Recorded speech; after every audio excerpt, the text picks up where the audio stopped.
Jom kita unboxing CCTV solar. Okay, ni solar panel dia, lebih kurang 10 kali 10. Tali dia lebih kurang 2 meter. Guide dalam bahasa English. Pemegang. Okay, ni bahagian pelapis belakang. Yang terakhir sekali CCTV.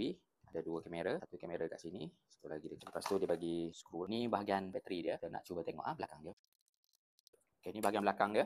Bateri. Ikut sini, bateri dia 8000 mAh. Penuh bateri dia. Bahagian depan. Okay, ni bahagian belakang. So, bila first nak guna, kena charge ni. Dia bagi warning lah. 12 jam lah. Okay, bahagian depan ni, cara nak buka dia.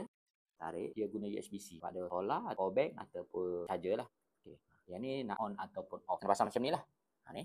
USB ni patutnya menghadap ke bawah. Di depan ni dia ada satu kamera yang statik, tak boleh pusing lah, dengan 4 LED so pancar cahaya. Ini antena, ni bukan antena wifi ni. Ni antena 4G SIM. Depan ni adalah kamera. So dia ni yang boleh pusing-pusing lah. Yang ni dia ada sensor, sama juga 4 lampu LED. So tempat di mana simpan SIM card adalah di sini.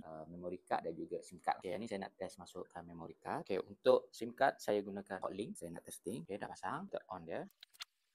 4G connection. Please wait. 4G connection is successful. Connect to the server. Pasang ni senang je sebenarnya. Saya pasang tu lebih kurang dalam 20 minit lah. Kamera ni dia waterproof, IP66. Itu sahaja dulu untuk part 1. Anyway, jika korang berminat nak dapatkan kamera ni, link di komen ataupun di bio profile saya.